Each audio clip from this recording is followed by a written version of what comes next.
कभी आप संकट में पड़ जाओ और कोई समाधान न सूझ रहा हो तो गजेंद्र मोक्ष का पाठ करो, भगवान तुरंत कुछ न कुछ आपको दिशा निर्देश देंगे, समाधान मिलेगा। इसलिए गजेंद्र मोक्ष का पाठ जरूर करना चाहिए। ओम नमो भगवते तस्मै यत एतच्चिदात्मकं पुरुषायादि बीजाय परेशाय धीमहि। एक मनमंत्र में भगवान ने ग्राह से ग्रसित गजराज का उद्धार किया था। कथा प्रसिद्ध है। हाथी हथनियों के साथ गर्मियों में सरोवर में पानी पीने गया, पानी पी के प्यास बुझाई और उसके बाद सरोवर में घुस के जल क्रीड़ा करने लगा। क्रोधित हुआ मगर ने पैर पकड़ लिया। अब हाथी पहले तो समझा ये छोटा सा जीव मुझे क्या पकड़ेगा, पर जब पूरी ताकत लगाने पर भी मगर ने पैर नहीं छोड़ा तो हाथी समझ गया छोटा नहीं बहुत खोटा है। अपने बल से काम नहीं चला तो हथनियों से इशारा किया कि मुझे निकालो, तो सूंड में सूंड बांध करके हथनियों ने भी ताकत लगाई, बात नहीं बन पाई। हथनियों ने जब बहुत समय हो गया लड़ते लड़ते तो समझ लिया अब ये बचने वाले नहीं हैं, तो सब छोड़ करके हाथी को निकल पड़ी जंगल में। हाथी चिल्लाने लगा, देवियों मुझे इस संकट में अकेला छोड़ के कहां जा रही हो? हथनियों ने कहा या तो बाहर ही निकलो या भीतर ही जाओ, तुम्हारे चक्कर में हम कब तक भूखी यहां बैठी रहे। सब छोड़ के चले गए। तब हाथी को वैराग्य हो गया। ये हाथी की बात नहीं, हम सबके जीवन का भी यही हाल है। हम हाथी की तरह अहंकार लिए घूम रहे हैं। मेरा कोई क्या बिगाड़ेगा, इतना बड़ा परिवार, इतना बड़ा व्यापार और इतना धनमान, मेरी इतनी ऊंची पकड़, इतनी ऊंची पहुंच। ये सब अहंकार व्यक्ति को हाथी की तरह उन्मत्त कर देता है। हाथी की नाक बहुत बड़ी होती है, सूंड। ऐसे हम लोग भी प्रतिष्ठा की नाक लगा के घूमते हैं, कहीं समाज में नाक न कट जाए हमारी, क्योंकि हमारी नाक बहुत बड़ी है। ये अहंकार जो लेकर के जीव घूमता है, वो अहंकार कब टूटता है? जब मगर पैर पकड़ता है।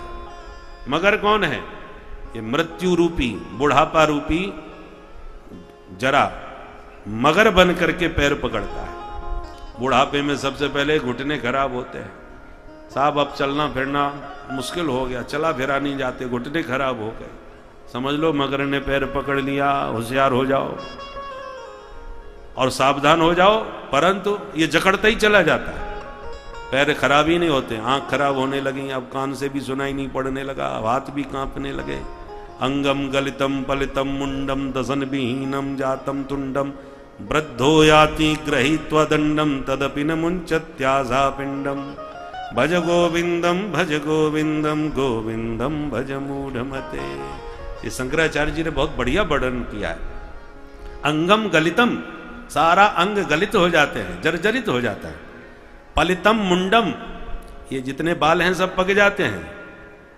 अंगम गलितम पलितम मुंडम दसन विहीनम जातम तुंडम। दसन माने दांत, एक भी दांत मुंह में नहीं रह जाता, मुंह पोपला हो जाता है।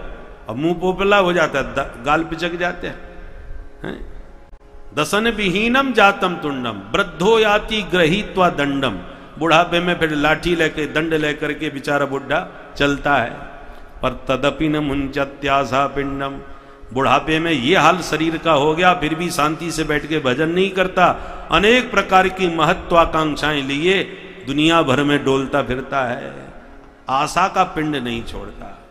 इसलिए भज गोविंदम मूढ़मते, 3 बार कह के कहते हैं भज गोविंदम गोविंदम भज मूढ़मते। शंकराचार्य जी डांटते हुए कहते अरे मूढ़मती, अब तो कम से कम बुढ़ापे में भगवान का भजन कर ले। इस प्रकार से ये शरीर की हालत हो जाती है। और जब तक शरीर थोड़ा बहुत चल रहा है तब तक तो फिर भी लोग आशान्वित होकर के सेवा करते हैं, परंतु जब देख लेते हैं कि अब ये ठीक नहीं होने वाले, थोड़ा बहुत पहले तो इलाज कराएंगे। जब डॉक्टर कान में कह देते हैं कि अब बुढ़ापे का शरीर है, जैसी बन जाए सेवा कर लो, अब ये ठीक नहीं होंगे, सोई खटिया कोने में डाल देते हैं घर में। और फिर कोई नहीं बात करना, ना बैठना पसंद करता है, ना उनसे बात करना पसंद। कौन अपना गला फाड़े, इनको सुनाई तो पड़ता नहीं है। तमाम प्रकार के आरोप लगाते हैं, कोई सेवा करना नहीं चाहता। और जिन बालकों के लिए, परिवार के लिए जिंदगी भर उसने मेहनत करके सब कुछ जीवन दांव पे लगा दिया, वे ही परिवार के लोग कहते हैं, हे भगवान अब इनकी जल्दी सुन लो, अब सेवा नहीं होते, 1 साल से खड़िया में पड़े हैं, इनके चक्कर में ना आना जाना हो रहा है, अब कौन इनकी देखभाल करे, चला फिरा जाता नहीं, कौन सेवा करे। वही परिवार के, जैसे हथनियां कह रही थी या तो ये भीतर ही चले जाएं या बाहर निकले आए, मगर के जकड़े हो गए। हम लोगों को सबको मगर ने पकड़ रखा है। मगर ने कैसे पकड़ रखा है?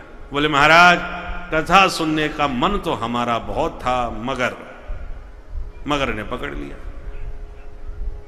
महाराज वृंदावन के दर्शन की, बिहारी जी के दर्शन की बहुत इच्छा थी, मगर इस प्रकार से दुनिया भर में हम सबको किसी न किसी रूप में मगर ने पकड़ रखा है, और अगर मगर के चक्कर में हम अपना लक्ष्य प्राप्त नहीं कर पाते।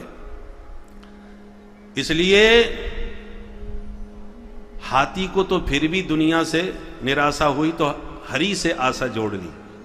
हमको तो बुढ़ापे में मरणासन्न अवस्था में भी हरि याद नहीं आते, परिवार ही याद आता है। महाराज नातनी की शादी और निबट जाती, महाराज नाती का मुंह और देख लेता, फिर भले ही भगवान उठा लेता, और परिवार के लोग आशा कर रहे हैं प्रभु जल्दी इनकी सुन लो। ये हालत है दुनिया की। इसलिए हाथी की बात नहीं, हम सबके जीवन की यही हालत है। ओम नमो भगवते तस्मै यत एतच्चिदात्मकं पुरुषायादि बीजाय परेशायाभिधीमहि। बहुत प्यारी स्तुति गाई है, इसको कहते हैं गजेंद्र मोक्ष। कभी आप संकट में पड़ जाओ और कोई समाधान न सूझ रहा हो तो गजेंद्र मोक्ष का पाठ करो, भगवान तुरंत कुछ न कुछ आपको दिशा निर्देश देंगे, समाधान मिलेगा। इसलिए गजेंद्र मोक्ष का पाठ जरूर करना चाहिए। एक बात बताएं, मुसलमान कितना भी अनपढ़ अशिक्षित हो तब भी वो कुरान पढ़ना जानता है, अपने धर्म ग्रंथ का पाठ कर लेता है, नमाज पढ़ते समय आयात, अपने जो नमाज पढ़ने के जो मंत्र हैं वो सबको आते हैं, जो भी उनके भाषा में बोला जाता हो। ईसाई कितना भी अशिक्षित हो परंतु बाइबल का पाठ करना जानता है, जिस भाषा में लिखा है उसी भाषा में वो पढ़ते हैं, चाहे कुरान हो चाहे बाइबल हो।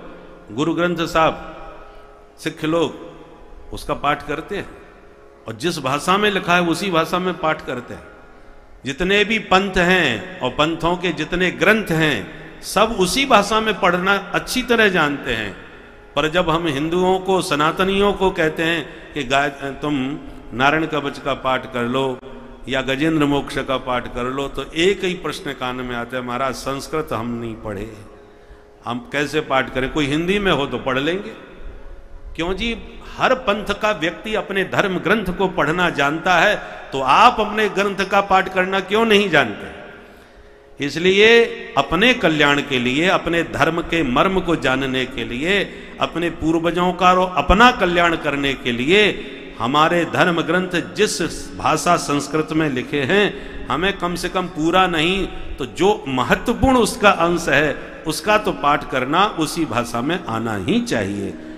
थोड़ा सा यदि केवल संकल्प की बात है, संकल्प आपका पक्का हो तो आप क्या नहीं कर सकते।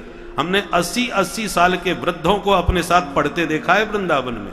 जब हम गुरुकुल में पढ़ते थे धर्म संघ में, तो एक 80 साल के वृद्ध हमारे साथ पढ़ते थे, तो हम हैरान होते थे कि 80 साल के बुढ़ापे में ये पढ़ के करेंगे क्या। हमने एक बार पूछा तो उन्होंने कहा हमको जीवन में सबसे बड़ा पछतावा यही रहा कि हम संस्कृत नहीं पढ़ पाए। सनातन धर्म में पैदा हो गए पर संस्कृति को समझने के लिए संस्कृत पढ़ना जरूरी था, वो हम नहीं पढ़ पाए। इसलिए इस जन्म में तो हम शिक्षा नहीं ले पाए, अगले जन्म की तैयारी अभी से कर रहे हैं कि इस जन्म में संस्कृत पढ़ लेंगे तो अगले जन्म में कुछ तो संस्कार संस्कृत के होंगे कि नहीं, ऐसी उनकी मानसिकता। इसलिए संस्कृत कम से कम इतना जरूर आनी चाहिए कि हम ठीक से पाठ कर सकें। बोलो राधे राधे। गजेंद्र ने स्तुति करी, हरि प्रसन्न होकर के आए, हाथी की सूंड पकड़ के निकाला, मगर भी खिंचा चला आया तो भगवान ने सुदर्शन चक्र से मगर का मुंह फाड़ दिया और गजग्राह दोनों का उद्धार हो गया। बोलो भक्त वत्सल भगवान की। दोनों ही शापित थे जो मुक्त हो गए।